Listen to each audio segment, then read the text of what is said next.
Hey guys, welcome back to Abroad Vibes. We are back with a new topic. Is immigration good or bad? To get the answer, watch this video till the end. And to get more videos like this, follow us.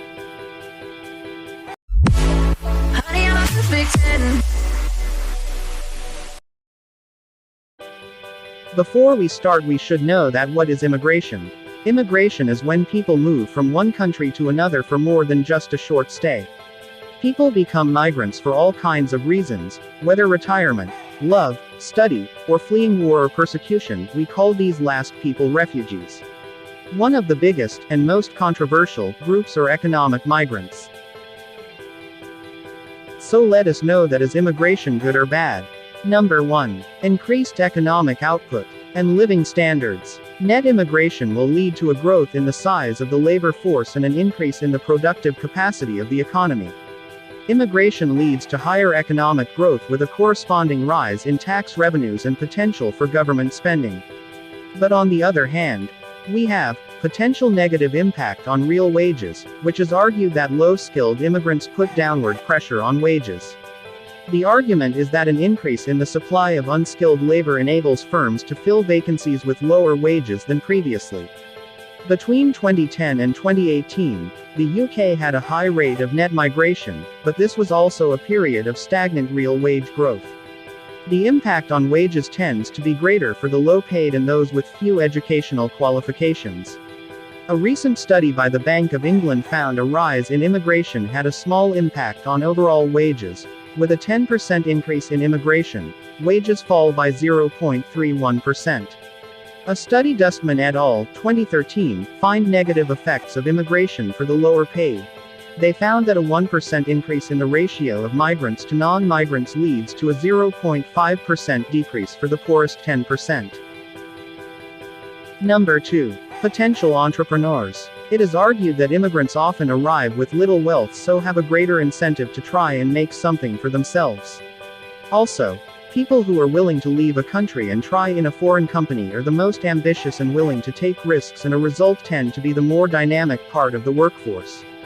Immigrants who are young and mobile are also quite likely to be entrepreneurs, set up businesses which create innovative products.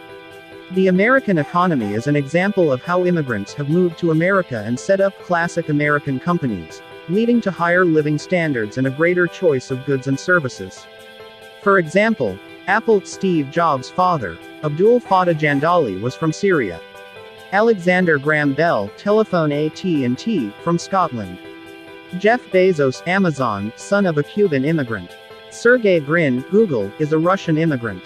We have potential entrepreneurs there, but real GDP per capita could fall. Often supporters of immigration point to how it increases real GDP, and this is true. A rise in the population will ceteris paribus increase national output. But a more useful measure is GDP per head. If immigration is of low-skilled and or those not in labor markets, it will lead to a fall in real GDP per head. Number 3. Increased demand and growth. A fear of immigration is that immigrants take jobs from native-born population. However, this is known as the lump of labor fallacy. The belief that the number of jobs remains fixed. However, this is not the case. If immigrants move to the US or UK and gain employment, then they will spend their wages in their new country, creating new demand in the service and goods sector. Far from taking jobs, immigrants contribute to a growth in GDP. Between 1900 and 1915, 15 million immigrants arrived in the US, but this was a period of low unemployment and high economic growth. Immigration was a major factor in the rapid rate of growth in US between 1890 to 1910. Economic growth was over 4%. But on another side we have structural unemployment. Immigration could lead to some displacement of native-born workers who then experience structural unemployment. For example, if migrants gain unskilled labor because they are willing to work for lower wages, those native-born low-skilled workers may find it harder to gain new employment in higher-skilled occupations. Number 4. Better skilled workforce. In the UK, immigrants working in the economy are more likely to have more educational and skilled qualifications. For example, just 20% of UK citizens finished education at 21 or later.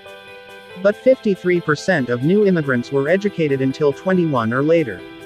LSE Study 2012. Immigration allows an economy to attract high-skilled professionals to fill in job vacancies and contribute to higher tax revenues. On opposite, pressure on public services. Immigration and a rise in local populations put higher pressure on social services, such as schools, hospitals, roads and public transport. In theory, higher growth would lead to more tax revenue to enable higher spending. But, migration tends to be focused in particular areas, e.g. near borders. Local people can feel a deterioration in the quality of public amenities because the population is growing faster than the number of schools. In the UK, the pro-Brexit vote was often highest in areas like Lincolnshire and Dover, which had recently experienced an influx of migrants without any corresponding increase in investment. There are many pros and cons of immigration. It depends on your condition, your family background, etc. So that is for today, guys. If you got the answer, please like and share the video and follow us on Instagram.